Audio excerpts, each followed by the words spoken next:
So today I'm going to be reading you this from the Daily Kos. It's the Comical History of Capitalism, the word.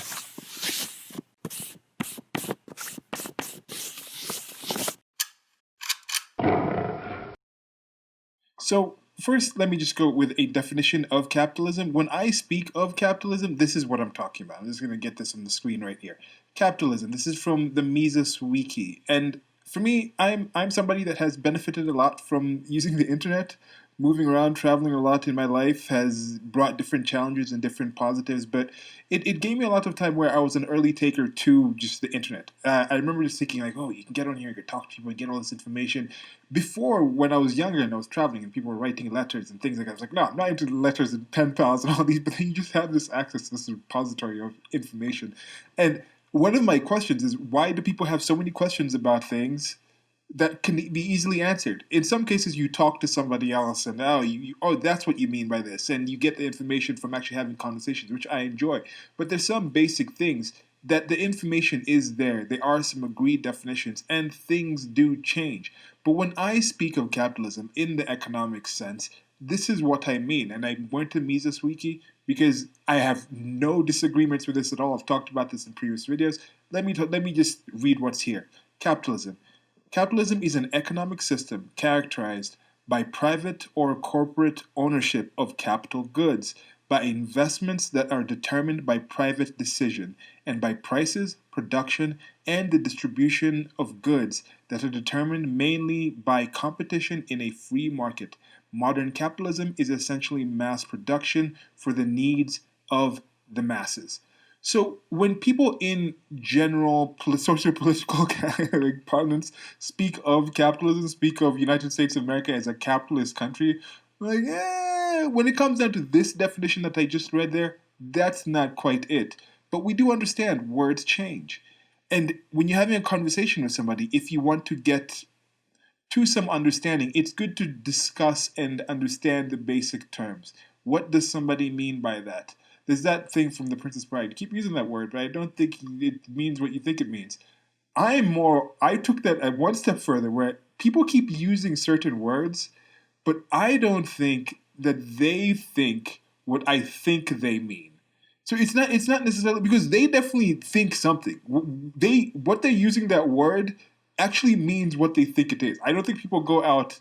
There's a few people out there. There's going to be people out there who do things just to kind of have subterfuge and lie and just take advantage of you. But in general, people are defining something else. I have this other saying that I can't remember myself. Problems occur not because of what X is, but because of how we define X.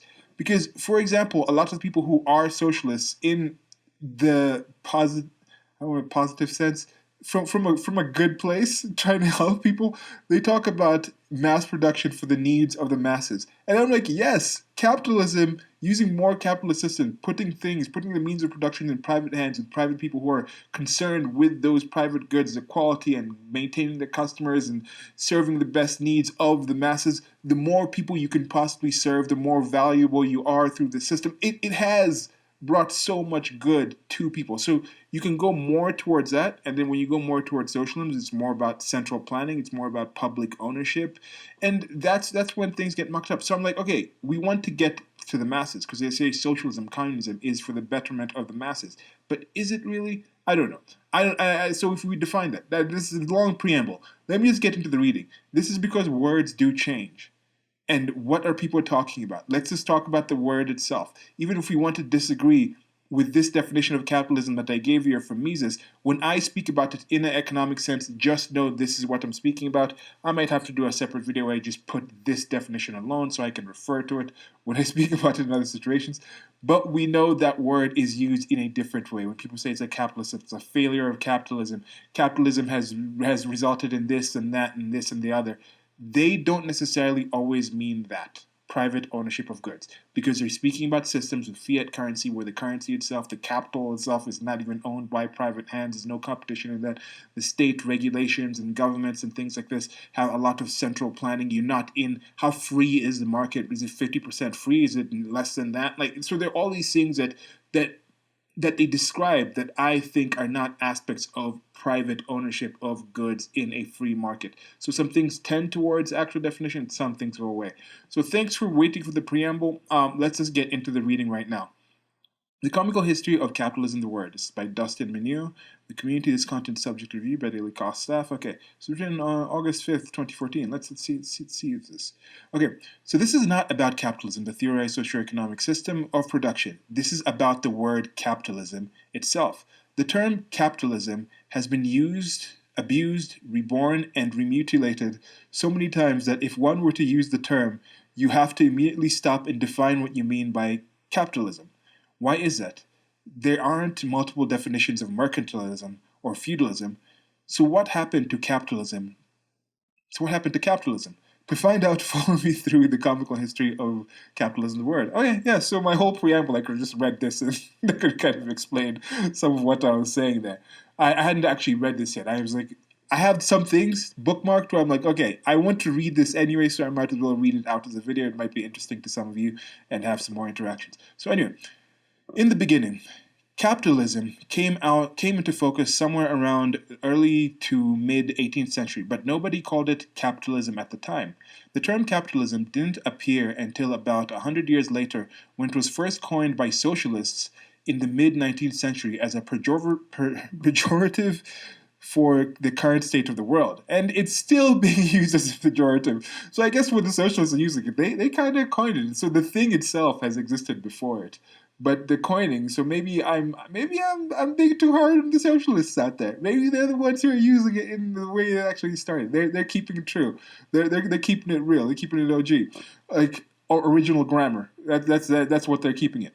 Okay, so this was when the term capitalism was first used to describe a socio-political economic system. There are few uses of the term pre 1850.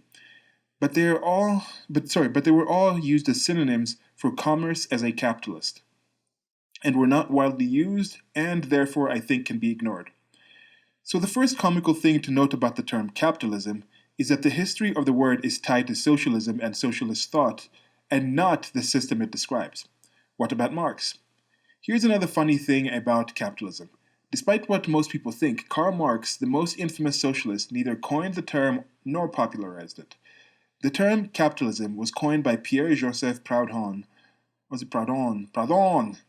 No, Proudhon is that. Proudhon sounds like Proudhon. Proudhon, I don't know. A French individualist socialist. Individualist socialist. This is kind of like anarcho-communist, which I have a different video where I have a conversation with them. Somebody is a scientific socialist. So this is a new term, individualist socialist. More commonly referred today as anarchist. Okay. You will not find the term anywhere in the Communist Manifesto. Later, when Marx and his partner Engels wrote Das Kapital, they would describe the situation as, quote, the capitalist mode of production, end quote. Engels may have used capitalism in later life, but neither he nor Marx popularized the term. It wasn't until the turn of the century that it was made clear that capitalism was a word to describe what socialists opposed. Werner Sombart's Der moderne Kapitalismus in 1902, Werner Sombart's Der moderne Kapitalismus in 1920 exploded the term's popularity both inside and outside socialist circles, or as respected historian Fernand Braudel puts in his book Civilization and Capitalism. In fact, it was not until the beginning of the century that it fully burst upon political debate as the natural opposite of socialism. It was to be launched in academic circles by Werner Sombart's explosive book Der moderne Kapitalismus. Not unnaturally, this word, which Marx never used, was incorporated into the Marxist model, so much that the terms slavery, feudalism, and capitalism are commonly used to refer to the three major stages of development defined by the author of Capital. The term must have stuck because 2 years later, Max Weber published his famous tome, The Protestant Ethic and Spirit of Capitalism, which is quote, the fourth most important sociological book of the 20th century, end quote. So, to be clear, on why I find this so damn funny. At the beginning of the 20th century, capitalism became a Marxist term that was neither coined nor popularized by Karl Marx. And this is the marvelous thing about language and communication, how things change. And we're living in a time when there's a bunch of flux, where we're more exposed to more people with more ideas and more forms of communication, where I think it is very important notify and identify, is somebody talking about the old definition, the set definition. Understand what you're discussing before you go forward with certain conversations, depending on how serious you want to be. And this is one thing, just think about you and some of your friends. If you don't have friends, that kind of sucks. Maybe we can be friends. You can hit me up in the comment section. We can discuss and see about getting in some sort of friendship. But in general, I remember I used to be friends with people back in, some of my high school friends and things like that. I'd be in different crews and different cliques from the traveling around. I didn't actually settle into one place. So I was getting more different information and whatnot. So anyway, you'd have certain inside stories and certain ways of talking with certain people, and then go to the other side, like males or females and things like that. And you'd have certain times where if you were speaking in a certain way to one friend, and then another friend another person from different circle came by you, they'd be like, "What are you joking about? Is that funny?" Because you have this inside joke, you have certain lingo, you know certain terms and words that make sense to you, but they don't to other. Think about a simple thing when we were kids. Michael Jackson, or maybe not when you were kids, but when I was a kid, Michael Jackson's song was coming out bad, and that was like, yeah, that was switching from the term bad just meaning something that's negative and unpleasant, and then bad was like, oh, bad, that's cool, and it's hip, and yeah, so those kind of things happen. Okay, capitalism is a good thing now. It's back to the reading now. Now, fast forward 60 years. It's 1962, and at this point, the terms capitalism and capitalist have been pejoratives and negative. And the negative descriptions used by socialists for 100 years. Up until this point, intellectuals that were opposed to socialism described themselves as being in favor of liberalism, especially the classical kind, and not capitalism. Then, Milton Friedman publishes a book called Capitalism and Freedom in 1962. And then 4 years later, Ayn Rand comes out with her book, Capitalism, the Unknown Ideal. In these books, these now famous authors described capitalism in glowing terms and came out for it. Wait a minute. Insert records not scratch on. No, I'm not going to put it in. What the F just happened? In the 50 years and early 60s mark, when many intellectuals started openly using the term capitalism as a term for their ideal system instead of liberal, free market, laissez-faire. Is it laissez-faire? Do you say laissez-faire or laissez-faire? Or free enterprise? I've checked as many places as I can think, and it just didn't happen until that time. The Foundation for Economic Education was created in 1946 to promote free markets, and nowhere in the founding 14 principles was the term capitalism. The American Enterprise Institute, founded in 1943, didn't defend capitalism, it defended competitive free enterprise. The founding article in William Buckley's Conservative National Review mentions capitalism only in relation to socialism. Among the magazine's convictions, it only states the competitive price system and no mention of capitalism. So here we go. Words change. So right now, I think most of the people who are being, in general, accused of changing words, like words can anything, like women can have penises, men can give birth, and you talk about all these things. What is progressive? What are we progressing towards? Is that actual liberal, or are liberal people actually more about like shutting people down, not having people have conversation? Are we talking about equality when we're pushing for more actual segregation, like black-only spaces, women-only this and that? So there's these discussions. There's these discussions going on, like who is actually changing words. But this just happens in general. People change words all the time. Language is a living being entity of its own, and things will change around. So here it's almost like the capitalists appropriated the word from the socialists in some sense. Okay, who can I blame for this? Now we come to the person whom I blame for this whole mess. Ludwig von Mises. Oh, interesting. I went to the Mises definition. So that's the thing. That's the definition given on the Mises.com. And maybe that's not the accurate one. I don't know. And maybe most socialists, when they talk about capitalism to blame, it comes from that tradition, possibly, of having capitalism being actually invented or coined by socialists in that pejorative term. So maybe for them, that's the definition they have in their mind. Okay, so at the time, he was a semi-known Austrian economist, Economist. I normally say economist, because I'm going to try to say economy, and this is one thing I do when I'm reading. I don't read the entire term. It's like the letters are coming into my mind, and then it's making up sound like economy. Then oh, it's economist. Anyway, economist, economy. Anyway, he was a semi-known Austrian economist who was very much in favor of liberalism and very much against socialism. However, in his writings, he adopted the language of his socialist rivals. In his 1922 book titled Socialism, he acknowledged that the term capitalism was a political word. He stated, "In terms, capitalism and capitalistic production are political catchwords. They were invented by socialists not to expand knowledge, but to carp, to criticize, to condemn. Today they have only been uttered to conjure up a picture of the relentless exploitation by the wage slaves by the pitiless rich. They are scarcely ever used to save to imply a disease of the body politic. For a scientific point of view, they are so obscure and ambiguous that they have no value whatsoever. Their users agree only in this, that they indicate the characteristics of the modern economic system. But wherein these characteristics consist is always a matter of dispute. Their use, therefore, is entirely pernicious, and the proposal to extrude them altogether from economic terminology and to leave them to the matadors of popular agitation deserves serious consideration." Despite that, Mises attempted to appropriate the word to his own purposes. Hey, I was right. After acknowledging this, 2 paragraphs later, he tries to justify the use of the term capitalism to describe the liberal system that he favored. In the term capitalism, if the term capitalism is used to designate an economic system in which production is governed by capital calculations, it acquires a special significance for defining economic activity. Understood thus, it is by no means misleading to speak of capitalism and capitalistic methods of production and expressions, such as the capitalistic spirit and the anti-capitalistic disposition, acquire a rigidly circumscribed connotation.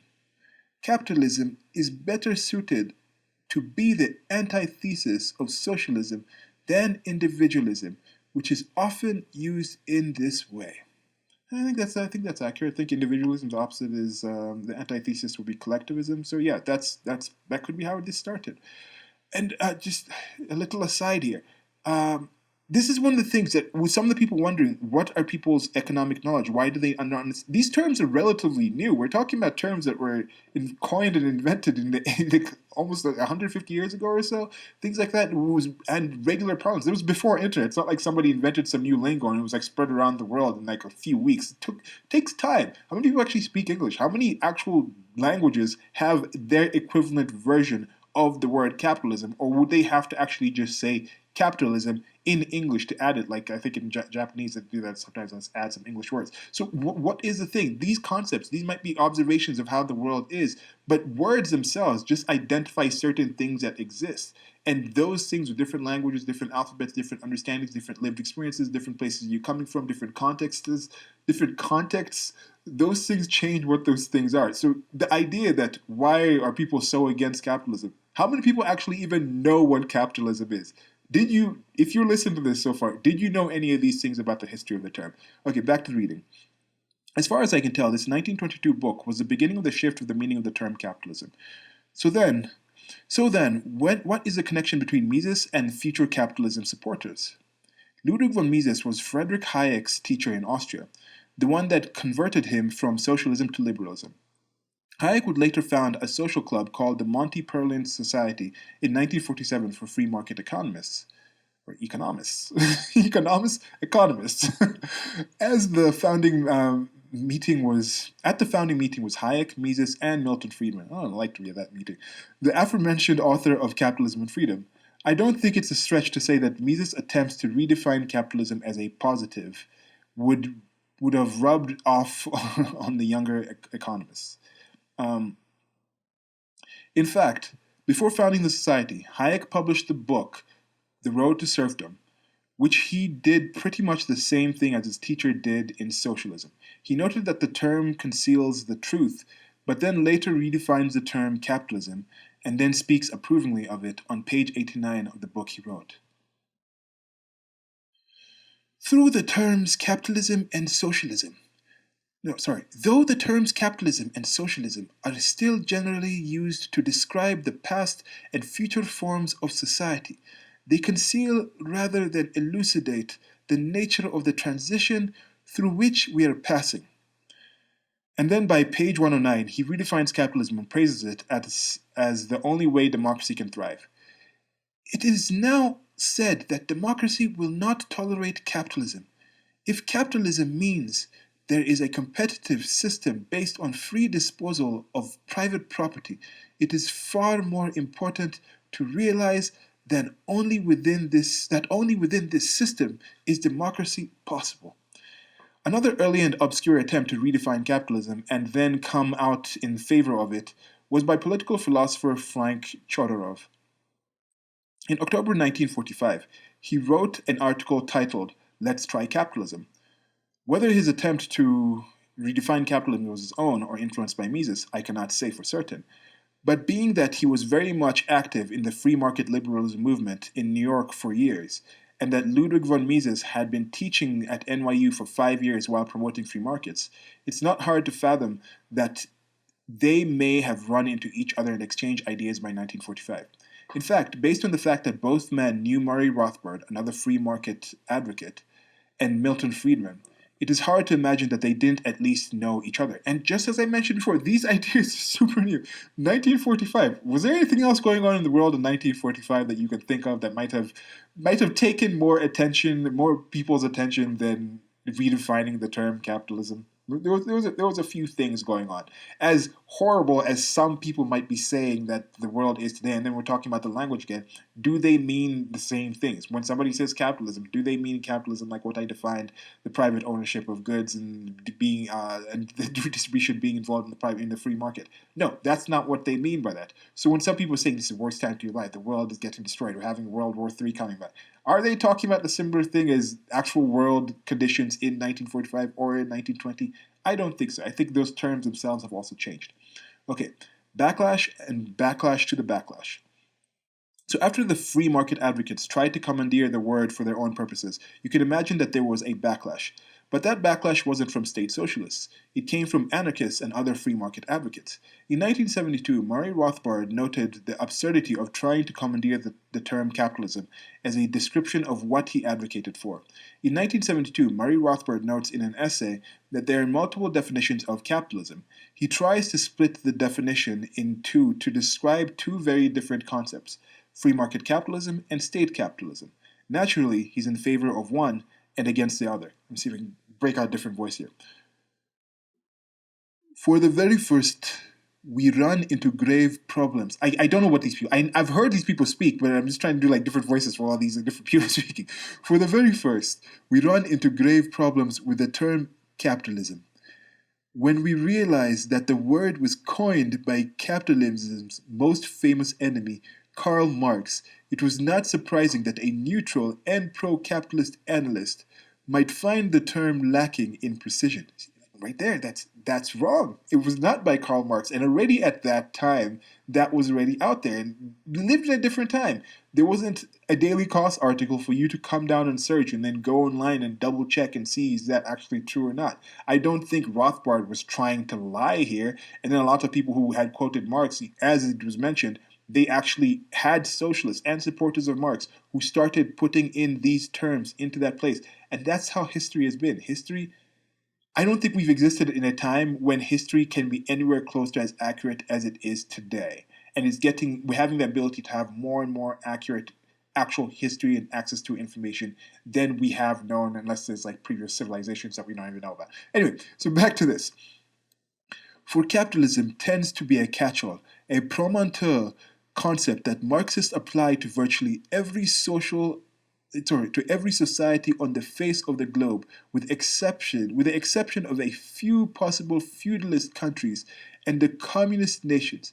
Although, of course, the Chinese consider Yugoslavia and Russia capitalist, while many Trotskyites would include China as well. Marxists, for example, consider India a capitalist country, but India, hag-ridden by a vast and monstrous network of restrictions, castes, castes, state regulations, and monopoly privilege, is about as far from a free market capitalism as can be imagined. If we are to keep the term capitalism at all, then we must distinguish between free market capitalism on the one hand and state capitalism on the other. The two are as different as day and night in their nature and consequences. And maybe that's one thing I might take this from Rothbard, as I've taken a lot from him, whether unknowingly, certain concepts and things that I heard from listening to other people. Then I finally got around to actually reading Rothbard, and I was like, wow, this guy's a fantastic human being, and he was on point with a lot of things. And yeah, so I think I might start specifically saying free market capitalism versus state capitalism when we're talking about things involved, like the United States of America. Maybe corporatism is what I'd think, but state capitalism, okay, maybe we can use that. More modern writers have continued the backlash. Sheldon Richman argues that libertarians should use capitalism as the description of what they oppose. We are a group of libertarians who understand the historical. Sorry, we are a group of libertarians who understand the historically. We are a group of libertarians who understand that historically the word capitalism has meant not the free market, but crony capitalism. That is, collusion between business and state at the expense of consumers/workers. Thus, we refuse to use the word capitalism to describe what we favor: individual liberty in all respects and free competitive markets. We believe that what we have today is capitalism, and we oppose it. Other modern free marketeers have noted the same thing.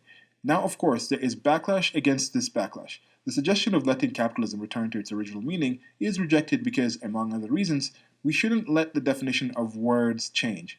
I issue not.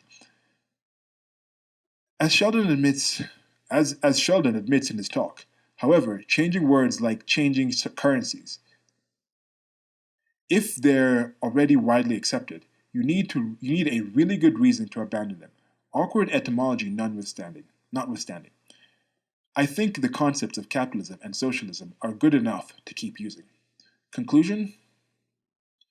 So now that you know why it's so damn hard to talk about capitalism, and now before one can even debate the merits of capitalism, one has to define what they mean by capitalism.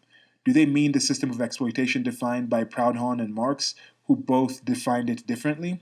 Or do they mean a competitive system based on free disposal over private property, or something else?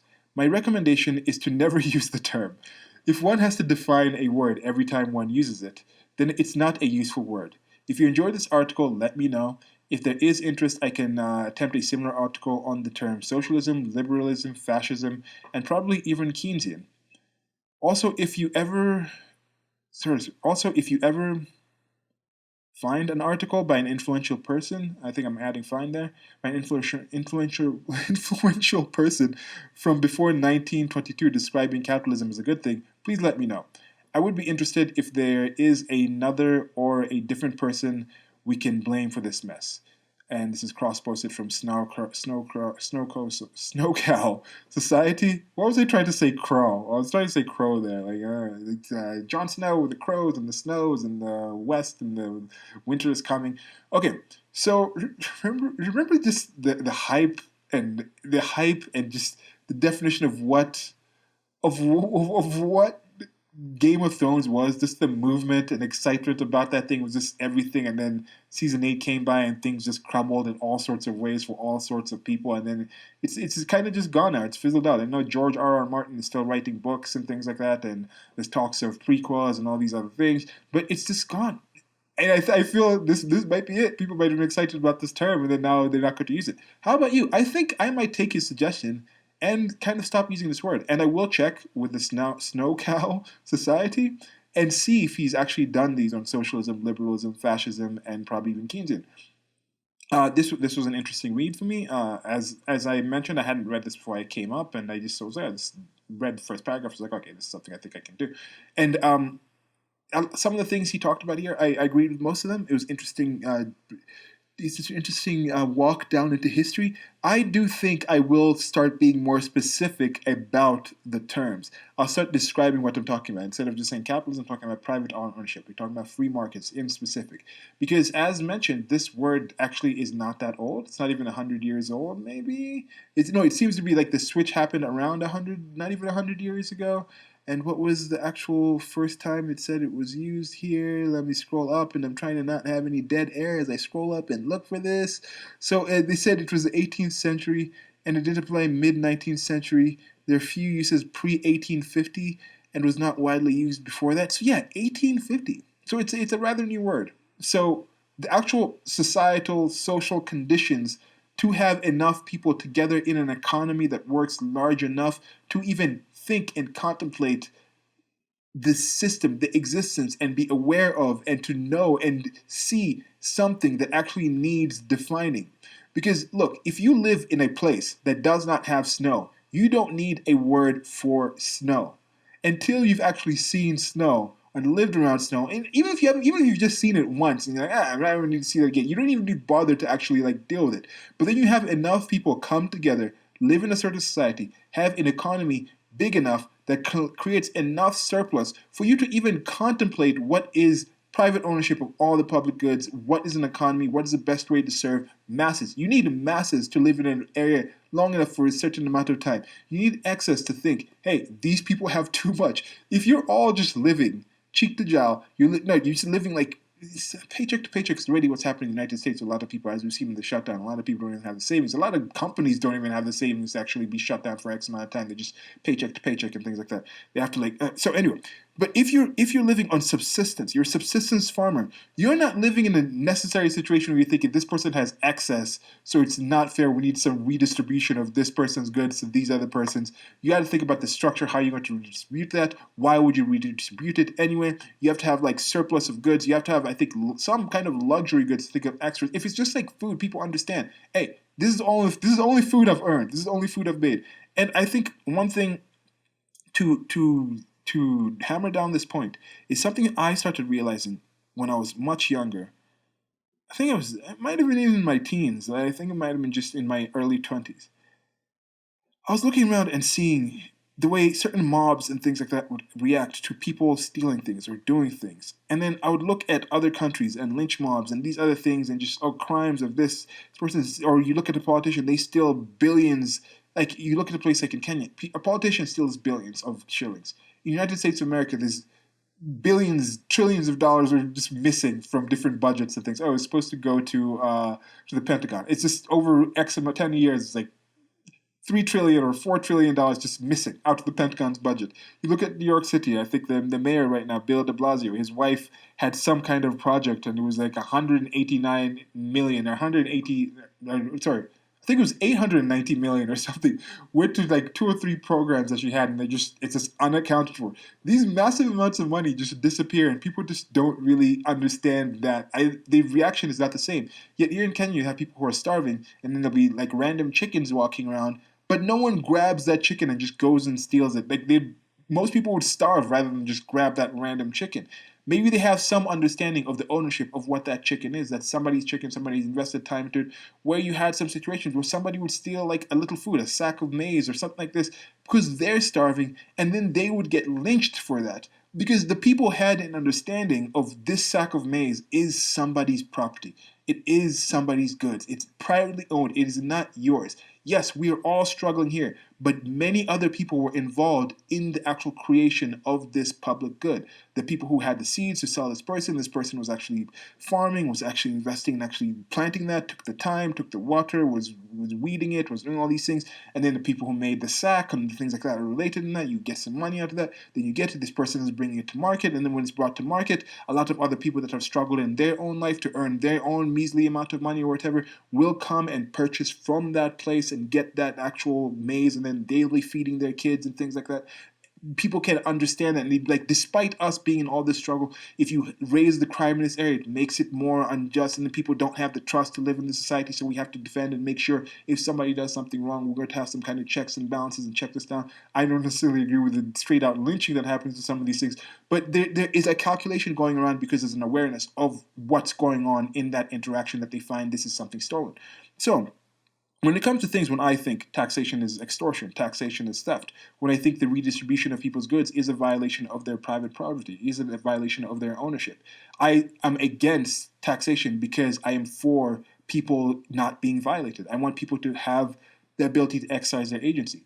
Their property from their mind that owns their body. Your mind is actually navigating some meat and bone mecca that is your body. Like, you own that, and then the actions and the decisions that you choose to actually make with your body, the results of those are also your ownership. That's how, if somebody punches you in the face, you can hold them accountable for doing that because they had the ownership of their physical body to punch you in the face. Now, if you found out that somehow this person had been drugged and they were blackout drunk and they just they had no idea, they got an electric shock, and you're in a hospital maybe, and you're a doctor, and the patient's unconscious, and then you do some kind of tap thing and some electric shock, and the arm spasms out, the doctor's not going to react in the same way and be like, oh yeah, we got to charge this person for assault, because the person didn't have control over their body. But when your mind is there and you're awake, you have control over your body. And then you're held accountable for the results of your actions. So if your actions harm someone else or provide some profit for you, then I think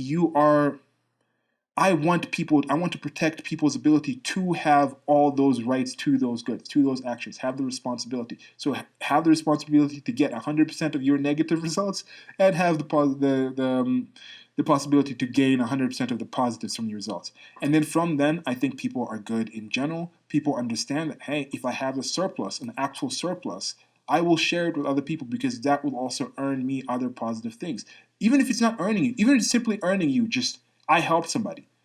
Most of you who are listening to this, I think, can think of multiple situations where you truly just helped somebody, and they might have been other knock-on positives from it.